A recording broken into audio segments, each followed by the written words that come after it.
एक बड़ी खबर बता देते हैं कि आम आदमी पार्टी का सामूहिक उपवास जंतर मंतर पर आम आदमी पार्टी उपवास कर रहे हैं। शुरुआत हो चुकी है उपवास की। केजरीवाल की गिरफ्तारी के विरोध में उपवास का आयोजन किया गया है। देश विदेश में आम आदमी पार्टी के समर्थक उपवास इस वक्त कर रहे हैं। तो दरअसल जिस तरीके से इस वक्त बीजेपी लगातार कैंपेन चला रही है और हमारे सहयोगी अपूर्वा ने आपको इस बात की जानकारी भी दी कि कैसे शराब घोटाला टू शीश महल का एक कैंपेन बीजेपी ने आयोजित किया, तो वहीं दूसरी तरफ आम आदमी पार्टी के गोपाल राय पहले ही कह चुके थे कि 7 अप्रैल को हम सामूहिक उपवास रखेंगे और न केवल देश में बल्कि विदेशों में भी जो आम आदमी पार्टी के समर्थक है, जो प्रभावी रूप से आम आदमी पार्टी को मानते हैं और साथ ही जिस तरीके से आम आदमी पार्टी कार्य करती है, अगर किसी भी तरीके का प्रभाव उनके जीवन में पड़ा है तो ऐसे में उनका साथ दिया जाए और उपवास रखा जाए। और इसी वजह से कई जगहों से ऐसी तस्वीरें भी देखने को मिल रही है जहां पर तैयारियां शुरू हो चुकी हैं। लोग लड़ेंगे। आम आदमी पार्टी एक आंदोलन से निकली हुई पार्टी है। हमारी ताकत देश के लोग हैं। हम कोई अपना तंत्र नहीं बढ़ा रहे हैं। तो देश की जनता अब एकजुट हो गई है। देश की जनता देख रही है कि जो भी हो रहा है गलत हो रहा है और ये चुनाव अब देश की जनता लड़ेगी। तो इस वक्त दो सहयोगी अपूर्वा हमारे साथ कनॉट प्लेस से, तो वहीं जंतर मंतर से शालिनी हमारे साथ जुड़ रही हैं। अपूर्वा से जानकारी हमने ली, लेकिन शालिनी मैं अब आपका रुख कर रही हूं। एक और जहां आपने वो तस्वीरें दिखाई कि कैसे आम आदमी पार्टी सामूहिक उपवास करे, तो दूसरी तरफ अभी अपूर्वा ने बताया कि कैसे कनॉट प्लेस पे शीश महल को उजागर आम जनता के सामने बीजेपी कर रही है। अब अगला कदम आम आदमी पार्टी का क्या होने जा रहा है? देखिए, जब से केजरीवाल की गिरफ्तारी हुई, एक तरफ आम आदमी पार्टी लगातार विरोध प्रदर्शन जारी कर रही है, तो वहीं उसका जवाब बीजेपी भी उसी तरीके से दे रही है। आज यहाँ आम आदमी पार्टी उपवास कर रही है, सामूहिक उपवास, तो वहीं बीजेपी जैसा कि हमारी सहयोगी अपूर्वा कह रही थी कि शराब घोटाले मामले से और जो शीश महल का मामला है उसको लेकर प्रदर्शन कर रही है। और यहाँ पर मैं आपको तस्वीरें दिखाऊंगी जंतर मंतर से, जहाँ पर समर्थक जो है वो आ चुके हैं और उपवास करने के लिए यहाँ पर बैठे हुए हैं। यहाँ पहले से ही गद्दे बिछा दिए गए थे इन सभी समर्थकों के लिए और समर्थक आप देख सकते हैं जिनके हाथ में आपको पोस्टर नजर आ रहा होगा जहाँ लिखा है जेल का जवाब वोट से। और केजरीवाल की गिरफ्तारी के बाद हमने देखा ना सिर्फ उनके बड़े नेता बल्कि समर्थक भी सड़कों पर नजर आए। इन लोगों से बातचीत करते हैं और जानते हैं कि आज आप लोग केजरीवाल के समर्थन में सामूहिक उपवास कर रहे हैं, क्या मैसेज है? यही मैसेज है, ये वो चोर पार्टी थी उसको ईमानदार कर दिया गया है, जो ईमानदार पार्टी थी उसको चोर कर दिया गया है। यही हमारा संदेश है। अच्छा, बीजेपी भी आज एक प्रोटेस्ट कर रही है शीश महल और शराब घोटाले मामले में, उसको लेकर क्या कहेंगे? और आप लोग भी एक तरफ लगातार केजरीवाल के समर्थन में उनकी गिरफ्तारी के बाद प्रोटेस्ट कर रहे हैं। मैडम, जेल का जवाब तो वोट से मिलेगा, ये जनता ही देगी। लेकिन शालिनी इनसे जरा ये भी पूछिएगा कि क्या एक दिन का उपवास रखने से अरविंद केजरीवाल जेल से बाहर आ जाएंगे? क्या यही एक रास्ता बचा है?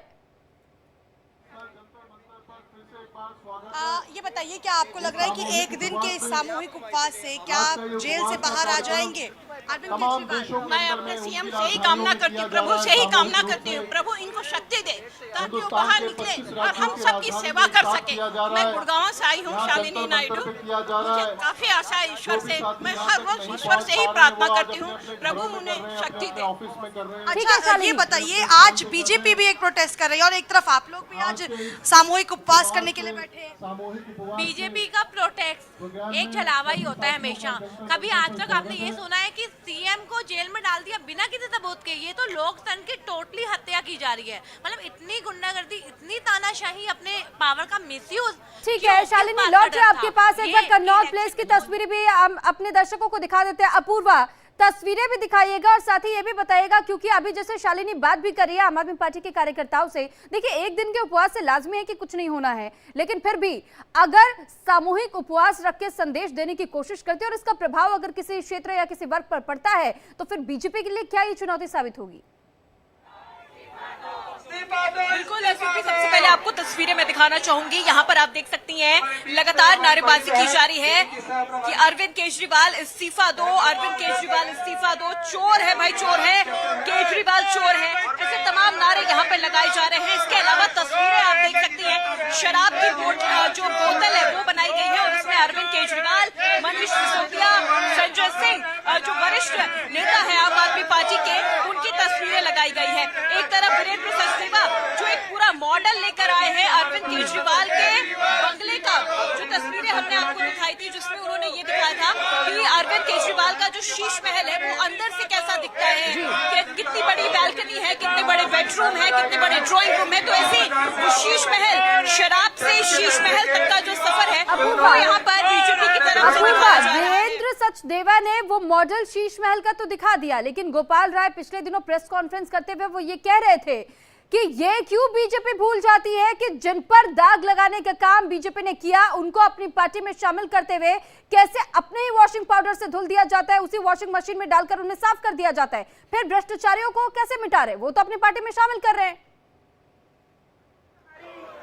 बिल्कुल, देखिए ये आरोप लगातार आम आदमी पार्टी की तरफ से लगाया जा रहा है और कांग्रेस की तरफ से भी ये एक स्लोगन बनाया गया था कि आम आदमी पार्टी या फिर जो भी भ्रष्ट नेता है, किसी भी पार्टी के जो भी भ्रष्ट नेता है वो बीजेपी में जाते कैसे वो बिल्कुल क्लीन हो जाते हैं। उन्होंने चाहे कितने बड़े घोटाले किए हो, लाखों करोड़ों के घोटाले किए हो, लेकिन जब वो बीजेपी में जाते हैं तो वो पूरी तरह से क्लीन होकर निकलते हैं, उनके ऊपर कोई कानूनी कार्रवाई नहीं की जाती। आखिर ऐसा कैसे होता है? बीजेपी वॉशिंग मशीन है, भ्रष्टाचारियों को क्लीन करने वाली जो मशीन है वो बीजेपी है, ऐसे आरोप आम आदमी पार्टी और कांग्रेस की तरफ से लगाया गया है।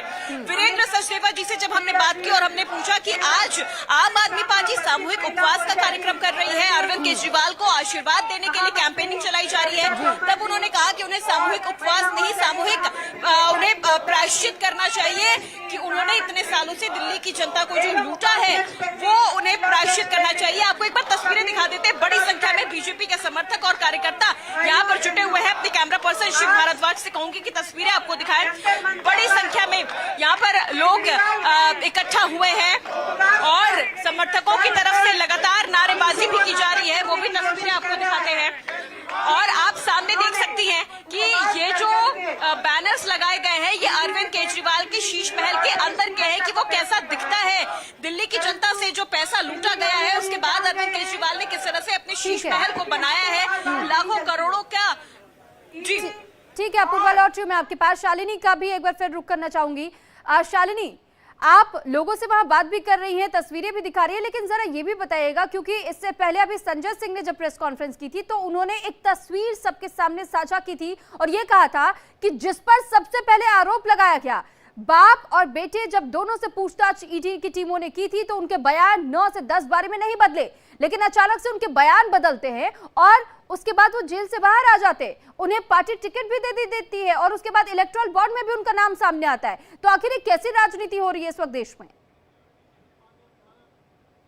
बिल्कुल, देखिए और जिस वक्त संजय सिंह जेल से बाहर आए उन्होंने प्रेस कॉन्फ्रेंस में राघव मगुंडा और उनके पिता का नाम लिया था और ये साफ करा था कि आज बीजेपी उन्हें बचाने की कोशिश कर रही है और उन्हें पार्टी ने टिकट भी दिया है। इस तरह के आरोप न सिर्फ संजय सिंह की तरफ से बल्कि आतिशी, सौरभ भारद्वाज, इन सभी की तरफ से लगाए गए थे कि किस प्रकार से जो पहले बयानबाजी की गई उसी को अब बीजेपी ने पार्टी में शामिल किया और लोकसभा में टिकट दिया। आप देख लीजिए यहाँ पर अब एक कर आम आदमी पार्टी के नेता भी पहुंच रहे हैं। शैली ओबरॉय जो मेयर हैं आम आदमी पार्टी से, वो आपको नजर आ रही होंगी। ठीक है, वो वहाँ मंच पर। ठीक है शालिनी, आप नजर बनाए रखिएगा, आपके पास हम लौटेंगे, लेकिन फिलहाल अपूर्वा और शालिनी आप दोनों का बहुत शुक्रिया तमाम जानकारी हम तक पहुंचाने के लिए।